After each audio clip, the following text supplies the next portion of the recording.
the other day how you read Join or Die, Digital Advertising in the Age of Automation. And you read the book, right? Yeah. All right. What are your sort of initial thoughts of it? Well, really, really good book. I would say that it's really advanced stuff, and on attribution models, how does it work, what needs to be tracked, how to make sure that this system is working the best as you can. So in a nutshell, they're just giving you tips so that we can better work with the algorithm of Google's, Facebook, and all of that. So it's a really good book to know about these types of things. One of the items that it talks about is automation. Yeah. And it's saying something, well, what it means basically, join or die means join the automation world of Yeah. SEM management, digital management, or die, in other words, become obsolete. Yes. So do you want to talk a little bit about that portion of it? Yeah, 100%. So maybe Ivan, actually there's a concept that I'm now using all the time with my team, and the concept is liquidity. So that concept in that book speaks volume, because it says that, whenever you're running campaigns, it's always better to give more room to the algorithm of Google Ads and Facebook so that they can have better results. So what they're trying to explain there is, when we're trying to restrict the system with negative keywords, with specific keywords that we want to target, or any other things, it could be audiences as well, audiences that we're excluding, we're basically restricting the algorithm from doing his or her job.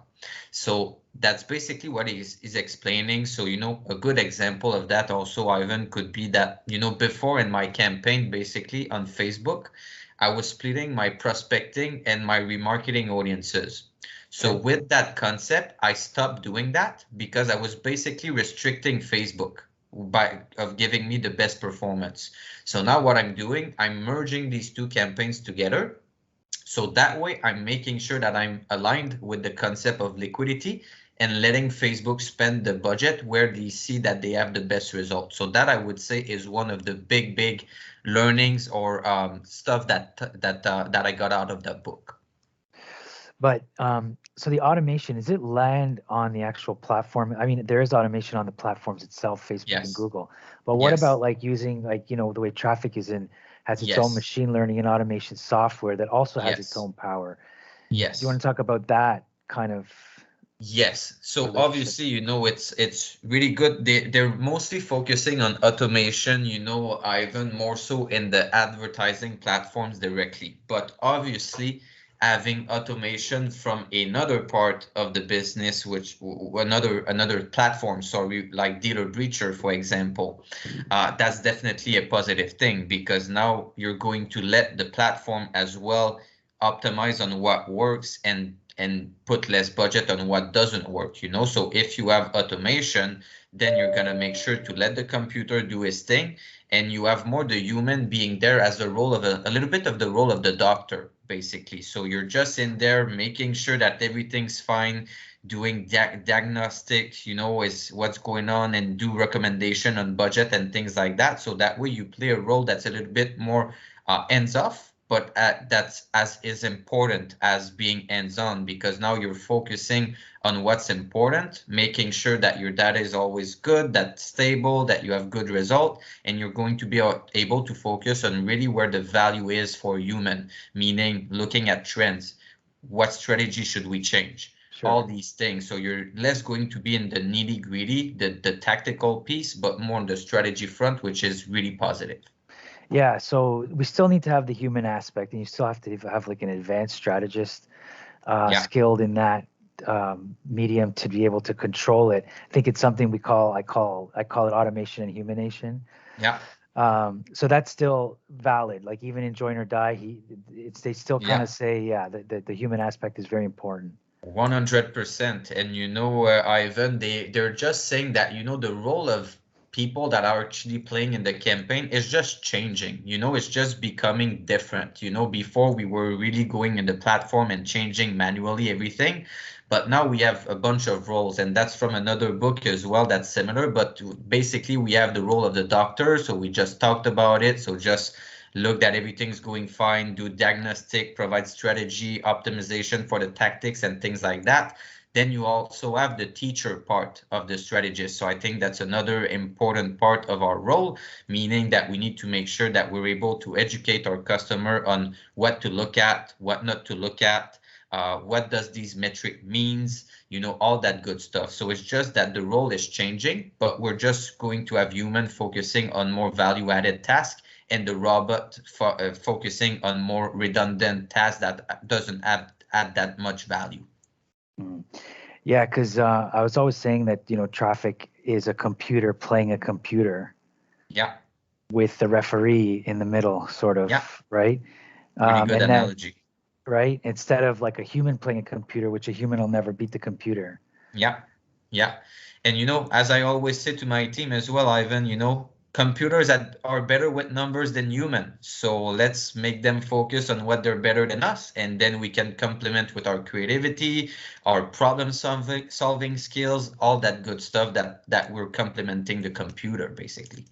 So yeah, the strategist now, and I'm sure our team does this, is objective and goals and making sure those align with what the dealership needs. Yes. And also that it's part of the current climate.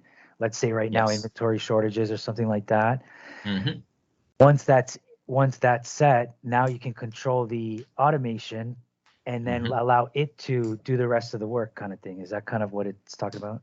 Exactly. That's exactly that, basically, Ivan. So, do the setup, and, they're being a little bit intense with what they're recommending. They're almost also saying that adding negative keyword can be negative because you're restricting Google of testing out new queries that couldn't work. So, they're intense in that way, but, it's really what it means. So basically, let the computer do its thing, and just play the role of the doctor, play the role of the teacher, make sure that everything is going fine, but let the computer do its thing with the algorithm. That's where you're going to get the best results. Does Patrick Gilbert say anything about automotive specifically, or? No. Okay. It's really more he's more in e-com, if I'm not mistaken, and in SaaS. Okay. Yeah. Okay. There was a cool quote about the machine isn't your enemy, but a friend in need of your guidance. Yeah, exactly. And Ivan, something that I could add maybe to that is also making sure that we're giving the right input to the algorithm, right? So that's why, at Traffic, it's really important what optimization we're optimizing for. So depending on the goal of the dealer, we might change what we're going to give as data to the algorithm so that they're able to process it the way that we want and make the decision that we want them to do. So that's something that's coming from the book as well, and that we're really careful at with Traffic. So, sometimes if we have quality problems on the website, meaning that we have a good volume, but the time on site is really low, things of that nature, then instead of optimizing for VDPs, for example, we might optimize for VDPs of 30 seconds. So that way we're giving the system exactly what we're looking for, and they're going to be able to give that to us. Because if you're just putting all conversion included, then which one are they going to prioritize? They don't know, right? So that's why it's important to give good inputs to the system so they can provide us a good output. The saying, garbage in, garbage out, it applies to advertising as well. Right. Okay. And when it comes to dealers specifically, a lot of them usually, I was on dealer side, so I get impatient, right? It's the middle of the month, it's the 15th, 20th, you're not hitting your numbers. Of course, there's always going to be that last rush, but you're still worried. So how long, does it say anything, or maybe you can sort of give advice on how long do you wait for the automation to do its thing, because it does need learning time, right? Yes, 100%. Yeah. So how long would you give it until you start to figure out, okay, maybe it's not doing the objective that I want it to do?